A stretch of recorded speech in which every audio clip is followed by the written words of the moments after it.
AJ, I can can you hear you hear just me? fine. Okay, good, Tiff. Just checking. Right on.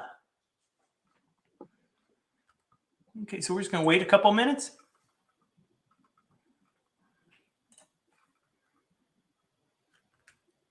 Do, do, do, do, do. And let's see.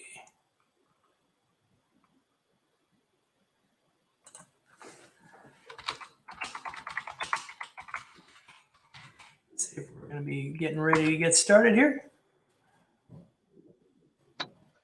Yeah, we're about 5 minutes after. I think we could probably roll if you want.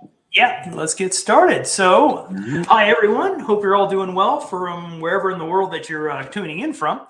My name's Anthony Suarez with OVH Cloud. I am a cloud product evangelist, and I'm joined with AJ Afatika, one of our awesome sales engineers at OVH Cloud. Thanks, Anthony. Hey, everyone. So, if you've been following on our socials, you might have seen October is Cybersecurity Awareness Month. So, each week this month, we're going to be talking about a different topic related to cybersecurity. Today's topic, we're going to be getting into how human error and bad actors are big risks in cybersecurity. And then we'll also be talking about some solutions to mitigate these risks. So, I guess let's get rolling. Anthony, tell us what we mean by human errors and bad actors. Okay, sure. So, from a security context, human error means unintentional actions or even lack of action, by employees and users that cause spread or allow security breach to take place. Now, bad actors are people that cause or take part in a cybersecurity attack and infiltrate digital systems. They're usually motivated by money, politics, or some other malicious intent. Examples of bad actors would include cybersecurity criminals, unethical hackers, insiders, cyber terrorists, hacktivists, government, state-sponsored hackers. The list goes on and on. Yeah, yeah, and human errors are actually a huge security risk. So, based on a study that was done by IBM, 95% of the security breaches were done because of human error. So, kind of in essence, if we could just mitigate all the human error, we could basically be resolving 19 out of 20 security breaches. And just kind of take it a step further to paint a picture on how this affects organizations. The average company lost over $188,000 to cybercrime. So it's pretty important, really important for companies to do everything that they can to make sure human error remains low. Bad part is that's a big challenge when people don't really know where to start. Yeah, agreed. Because how can you solve an issue without really knowing what's causing it? Well, I can tell you, cyber threats resulting from human error are happening because of three reasons. The first reason is because the work environment has become more advanced, which is great for innovation and growth, but as a result, it's also becoming a lot more complicated, which creates room for mistakes to happen. And things become more complicated for people. The potential for bad actors to exploit this weak point increases. More tools and services mean more usernames, passwords, and lots of other things that we need to keep track of and remember. And with all this increased complexity, employees tend to start taking shortcuts to make their lives easier. Yeah, and it actually goes to the second point, which many cyber criminals are masterminds of manipulation, and they can make it harder for us to protect ourselves and our organizations from being exploited. And it's already kind of a challenge for employees to be diligent with all the new tools, all the new services, all these different things that are always being added into their day-to-day work. And now they also have to be on the lookout for cybercrime on top of just doing their regular job. For example, cyber criminals can use what's called social engineering. And with that, they trick employees into handing over data and even credentials that can lead to compromising the organizations. And criminals don't even have to be elite hackers, which is kind of scary. We Yeah. actually recently spoke to a senior executive at VMware, and he kind of explained that technology-based companies, they tend to skip the education part of it because they're trying to focus on the products instead of the actual people. This is his direct quote. So he says, cyber criminals don't go through a machine first, they go through a person. So if you educate people, you can lower that number. Make sure you educate every single person within your organization, not just the people on the IT team. everyone needs to understand what these type of attacks will look like and what the impact could be. Yeah, absolutely. So let's talk a little bit about common types of cyber attacks. The main ones first are malware. So that refers to malicious software viruses such as Mhm. worms, spyware, ransomware, adware, and Trojans. Phishing is a type of social engineering attack where the attacker impersonates a trusted contact and sends the victim fake emails. Unaware, the victim opens the email, clicks on the malicious link, opens the mail's attachments. This allows the bad actors to gain access to confidential information and account credentials. They can also install malware through a phishing attack. And a password attack is a form of attack wherein a hacker cracks your password with various programs. Some of the software cracking tools are like AirCrack, Kane, Able, John the Ripper, Hashcat. I mean, there's a long list of them. AJ, can you share some of the common examples of human errors that you've seen? Yeah. So one of the big ones is misdelivery of information. So by that, I kind of mean that a person's just working along and they utilize standard features in their email client like auto suggest. And they basically just get on autopilot, start working away, and then all of a sudden they accidentally send confidential information to the wrong person just because they weren't being diligent enough or paying attention. And so it just goes to the wrong recipient. And on top of that, we also have password problems. Surprisingly, or maybe not surprisingly, even though it's 2022, passwords are still predictable. But get this. So the most popular password in the world is still 123456. And 45% of people reuse the same password from their main email account on most, if not all, of their other services. And then there's things that people do like, jotting down their passwords on sticky notes and putting them on their monitor. And then, people share credentials too, which can be dangerous. And then, of course, you have software vulnerabilities. So cyber criminals are always looking for new exploits in software. So when that gets discovered, well, now the software developers have to rush to fix those vulnerabilities and then publish the updates before they can be exploited. And then that's why it's essential to patch frequently, patch early, patch often, as they say. Oh yeah, yeah. If you remember, I don't know if you remember, spring of 2017, the U.S. Department of Homeland Security's CERT team, the Computer Um, Emergency Readiness Team, they sent Equifax, the Consumer Credit Reporting Agency. They sent mhm, them a notice about a vulnerability affecting certain versions of Apache Struts. And the first mistake was a human error. According to Richard Smith, the former CEO of Equifax, he sent out a mass internal email about the flaw. The company's security IT team should have used that email to fix the vulnerability. But according to Smith's testimony before the House Energy and Commerce Committee, um, they didn't happen. I mean, they just never touched it. Then the second mistake was the result of a machine. An automatic scan a few days later also completely missed the vulnerability in the Apache struts. And the third mistake was human error again. The machine inspecting encrypted traffic had a digital certificate that was out of date by 10 months, and they just never updated the cert. it's unbelievable. Yeah. And that impact was huge. With all those things you just said, that let the bad actor crack into Equifax's system in mid-May. And then Mm-hmm. they maintain that access until the end of July. So we're talking like 2.5 months that they went undetected. And then they think that hacker exposed the personal information of 145 million people in the US. And not just the US. That also hit the UK as well. So in September 2018, the Information Commissioner's Office in the UK hit Equifax with a fine of £500,000, which was the max penalty allowed under the Data Protection Act, just because, well, not just because, but because they didn't do a good enough job protecting the personal information of their citizens. So now, on top of all that, we're talking about potential civil and criminal liability as well. So, okay, so after all that, let's talk about some best practices. So, give us some ideas of what we can do to mitigate some of these cyber threats, Anthony. You know, a great place to start is reducing the opportunities for human error, such as privilege control, where privilege is restricted specifically to those people that require the access and the data or the functionality needed to perform their roles. This reduces the amount of information that'll be exposed, even if that particular employee makes an error that results in a breach. You can also deploy a password manager, which allows employees to create a strong password without having to remember all of the passwords. So it's log in once and all of your passwords are there and secured and encrypted, but you don't have to remember 100 of them. You should also consider mandating the use of a two-factor authentication across your business, and that adds an extra layer of protection to your accounts. Another way to prevent human error is to change your work culture to be more security focused.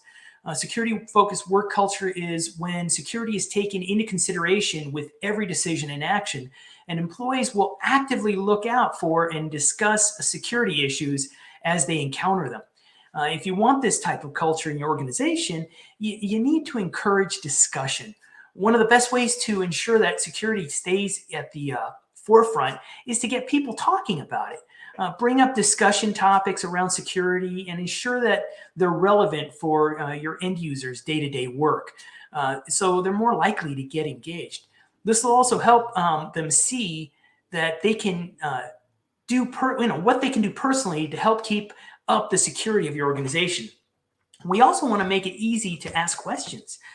As part of the learning process, your employees will probably stumble into a lot of situations that are not unsure, where they're unsure what the security implications are.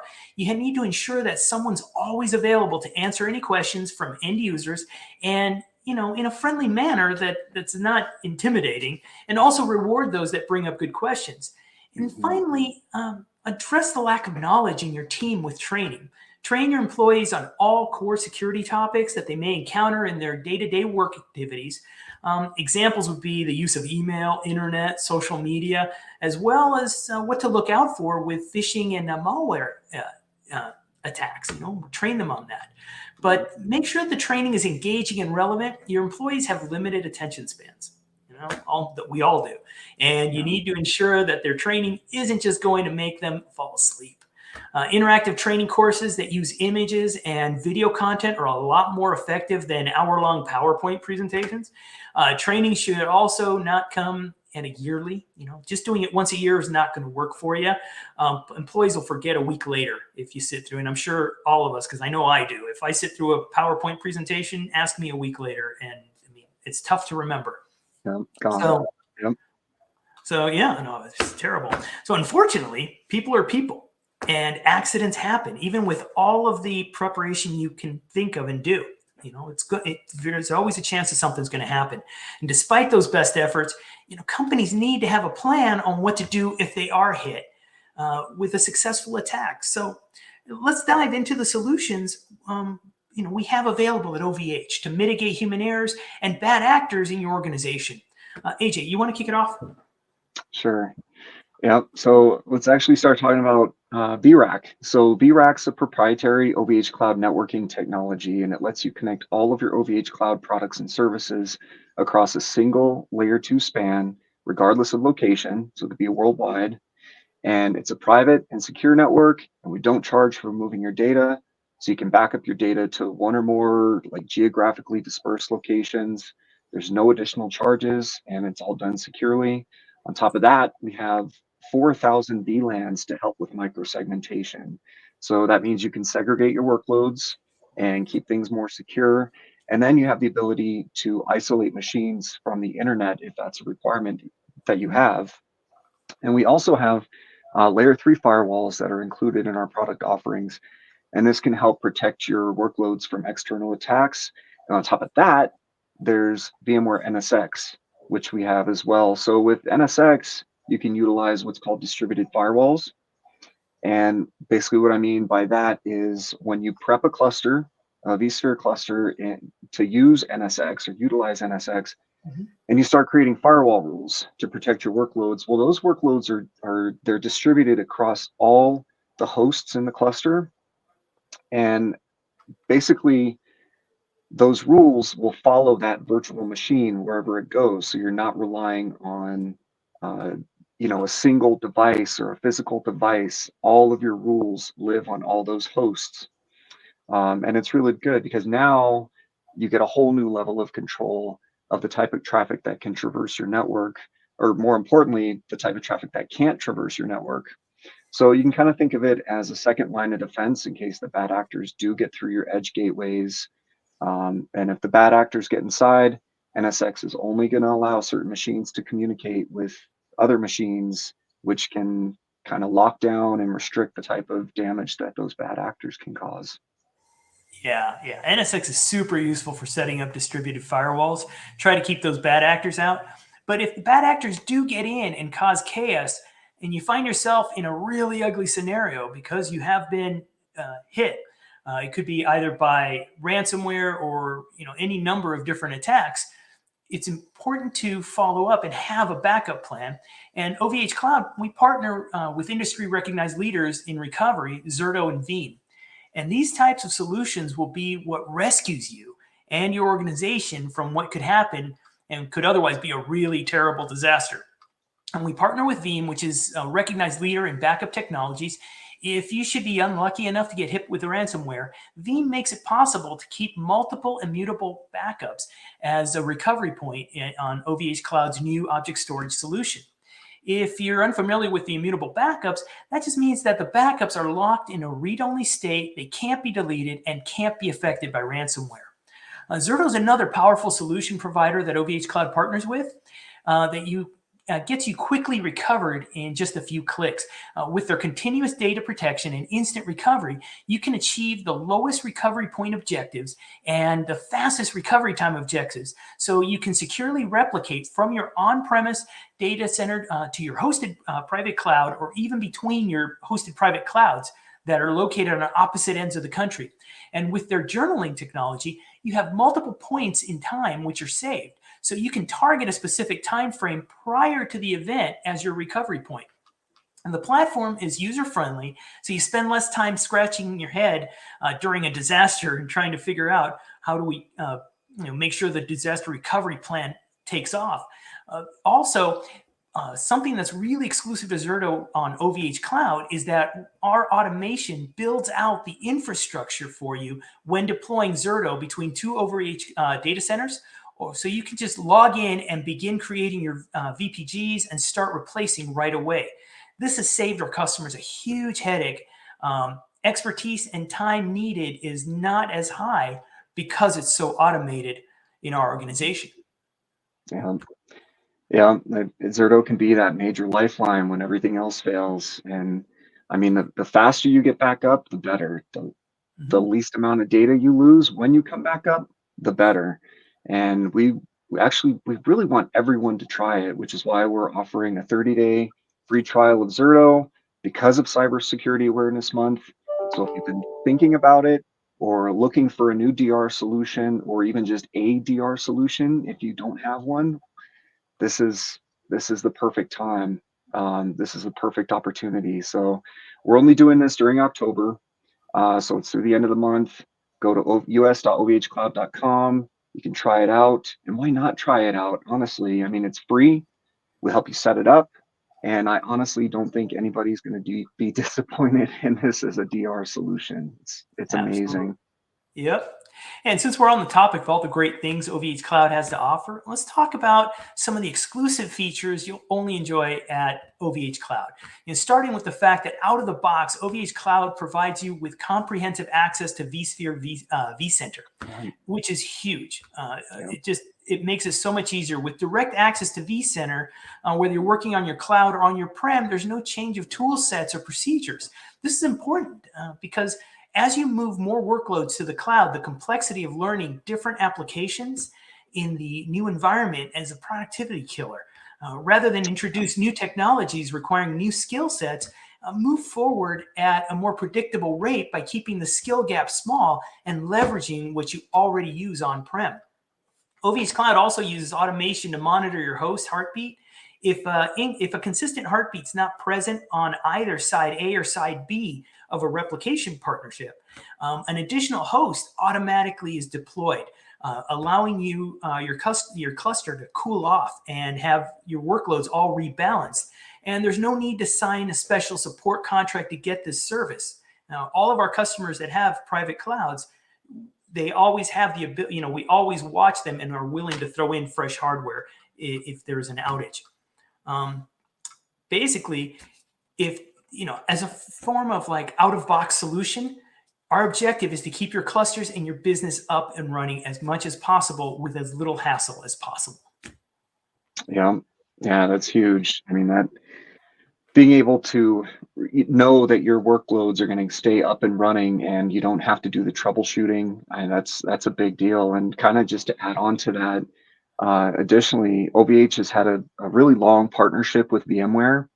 And so one of the nice things is we've been running vSAN for quite a while now. So we're experienced at it.